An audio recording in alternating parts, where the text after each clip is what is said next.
guys, oh, dito lang yan katabi, oh. Is brake, ano, reservoir.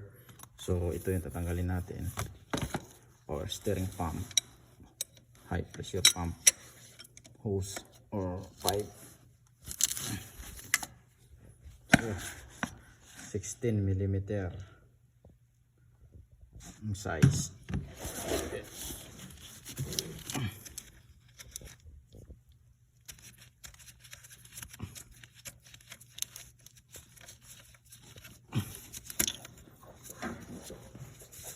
Okay, tapos may bracket siya.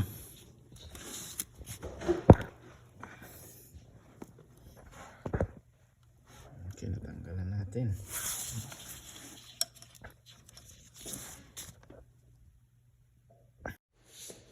So guys, natanggal natin. So magkaparehas naman. Ito yung luma, ito yung bago. Magkaparehas naman po sila.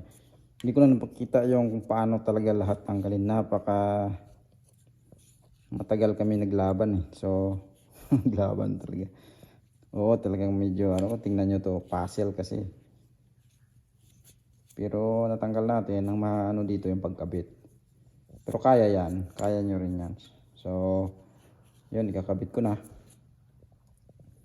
At yung pagkabit niyan, i-reverse niyo na lang kung paano tinanggal. Okay.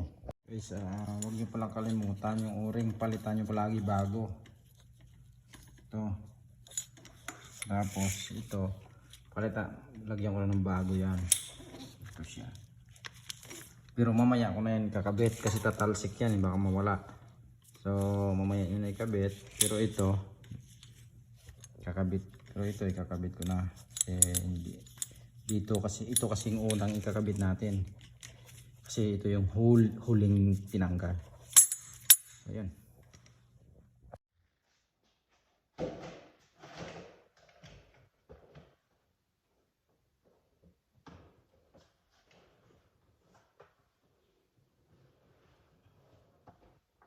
So guys, kinakabit na natin, balik na.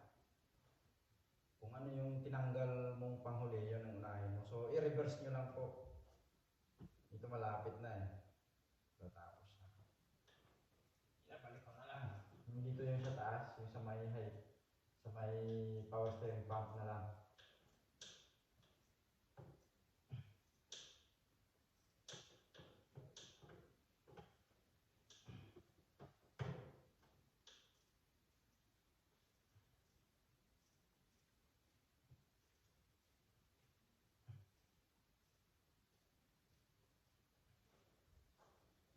Masikip lang. Pero tatapos ko rin siguro mga 2 hours. Or mahigit ng konti.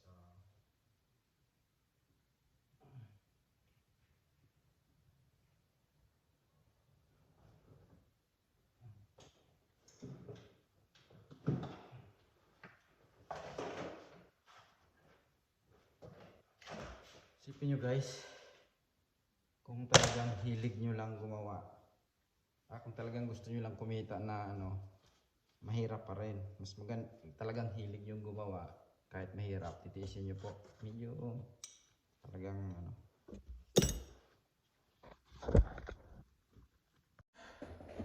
talagang may kasikipan. So ito po, oh. Yan yung tools ko.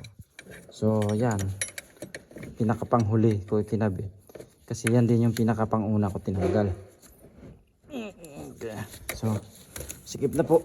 Yeah, lagyan na natin ng oil. Okay. Alright. So ito yung reservoir. Yan tayo mag-fill up ng langis. Ito.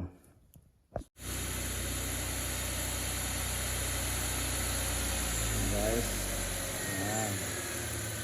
Ngayon natin ng oil.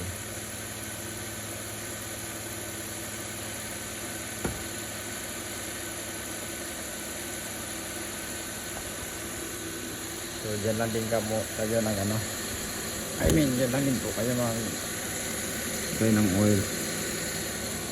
So tagkayin nyo na lang.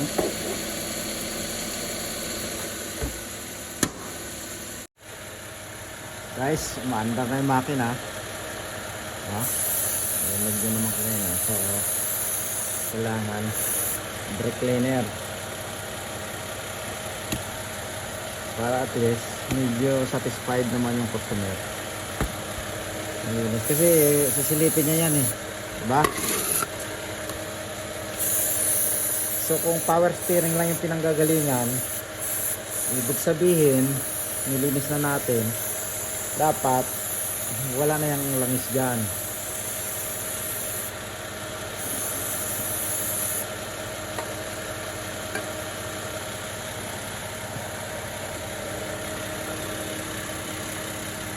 Cleaner para mag-dry. May dumila yung grahe ko pero okay lang yun.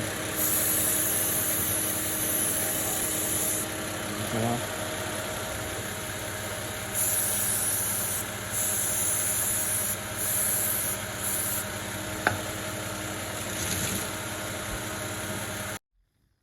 guys, nakalimutan ko. Ito lang pala kailangan nyo. 16mm. Tapos ito 1/4 na ano, o kahit na ano, basta gis 10mm na sakit. Tapos yun.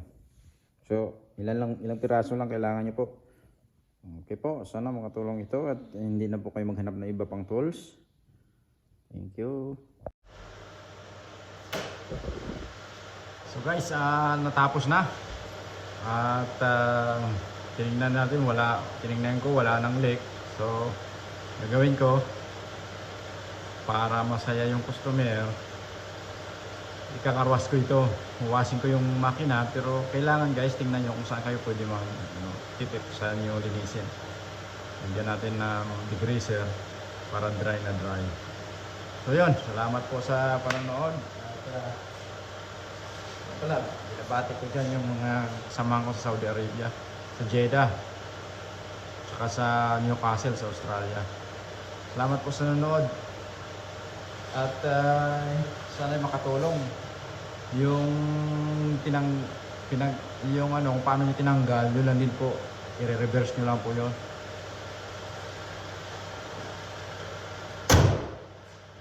Okay. Alright, thank you for watching. At sana may natutunan tayo. Thank you, bye bye.